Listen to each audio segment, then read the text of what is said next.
Have you ever walked away from a conversation feeling quietly defeated? Not because you were wrong, but because someone twisted the truth just enough to make you doubt yourself. They smiled, you stayed polite, and somehow you lost. You replay the moment in your mind, thinking of what you should have said, but by then, it's too late. What if the problem isn't your weakness, but your innocence? And what if history has already written the rules for dealing with people who play dirty? You trust easily. You assume people mean what they say. You believe honesty should be enough. But then you encounter someone different. Someone who manipulates subtly. Someone who bends the truth without breaking it. Someone who wins not by being right, but by being strategic. They interrupt gently. They flatter before they exploit. They apologize without changing. And you begin to question yourself. Am I too sensitive? Did I misunderstand? Was I wrong? This is how psychological manipulation works, not through force, but through confusion. Over time, it reshapes your identity. You become quieter in meetings, more cautious in relationships, less certain of your own instincts. Behavioral psychology calls this self-doubt conditioning, a process where repeated social pressure erodes confidence and alters decision-making. It doesn't just affect your actions, it rewrites your self-perception. And the most dangerous part is this: you begin to believe that kindness and strategy cannot coexist. But Machiavelli understood something unsettling. In a world where some people exploit goodness, survival requires awareness, not cruelty.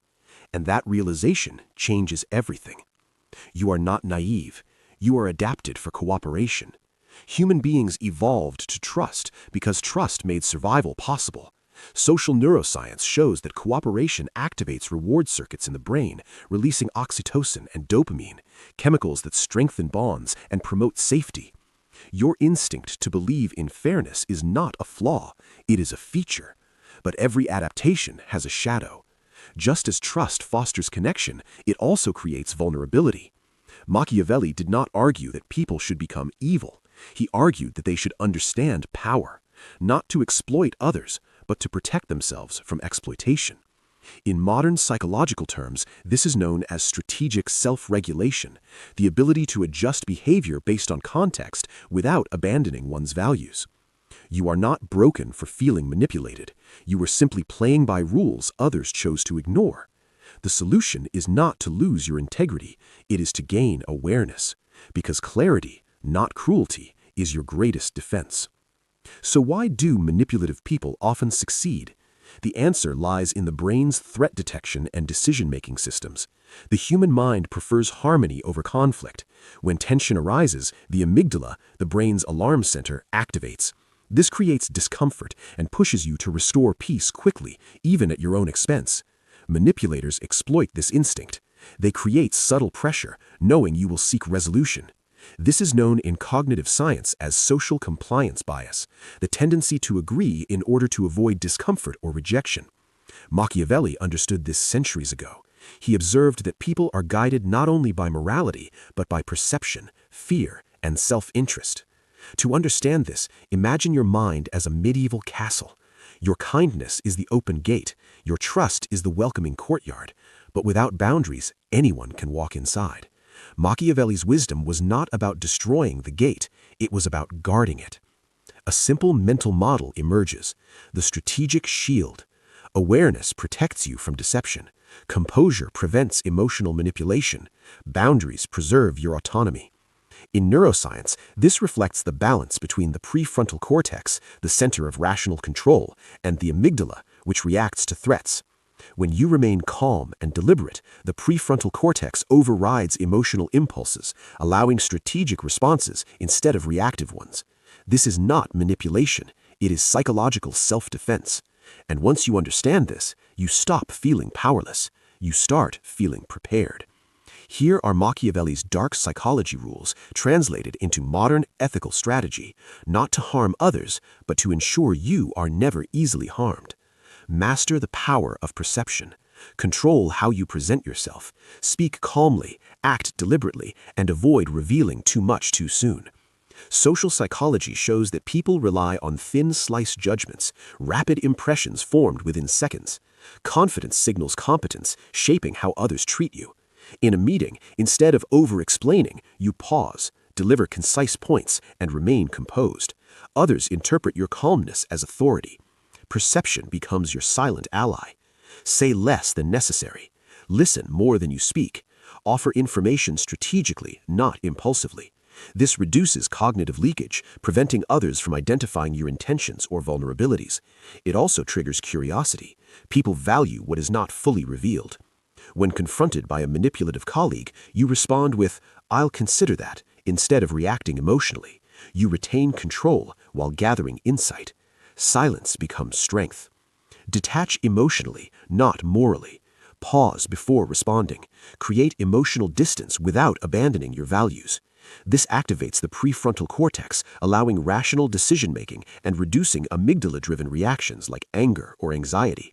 When someone tries to provoke you, you take a breath and respond calmly. Let's stick to the facts. Their tactic loses its power. Composure dissolves manipulation. Set invisible boundaries. Politely but firmly say no. Avoid over-justifying your decisions. Behavioral psychology demonstrates that clear boundaries reinforce self-efficacy, the belief in your ability to control your life. This discourages exploitation. A friend repeatedly asks for favors. Instead of complying out of guilt, you reply, "I'm unable to help this time." You remain respectful, yet firm. Respect begins where over-explanation ends. Choose strategy over revenge. Do not retaliate emotionally. Instead, adjust your behavior and protect your interests. Neuroscience shows that revenge activates short-term reward circuits but increases long-term stress. Strategic restraint preserves cognitive clarity and emotional stability. Instead of confronting a manipulative coworker publicly, you document interactions and address them through proper channels. You protect yourself without descending into conflict. You win not by fighting, but by outthinking. All of Machiavelli's wisdom can be distilled into one simple mental model, the velvet blade. Soft in appearance, sharp in awareness. You remain kind but not naive, calm but not passive, strategic but not cruel. Your empathy stays intact, yet your boundaries remain firm. Like a velvet-covered blade, you carry strength without displaying aggression. When people play dirty, you do not sink to their level. You rise above it with clarity. Because power is not about domination, it is about self-mastery. And once you understand this, you stop fearing manipulation. You begin to recognize it. There will always be people who twist the truth, who exploit kindness, who mistake silence for weakness. But now you see differently. You understand the psychology behind their tactics. You recognize the mechanisms of the mind. You know when to trust and when to guard the gate. You are not becoming colder. You are becoming wiser. Machiavelli never taught people to abandon morality. He taught them to navigate reality. Because in a world where some play unfairly, innocence without awareness becomes vulnerability. But awareness transforms vulnerability into strength. So the next time someone plays derby, you won't react. You will respond. Calmly, strategically, unshaken. And they will never know when the rules changed. Kindness is your nature, but awareness is your shield.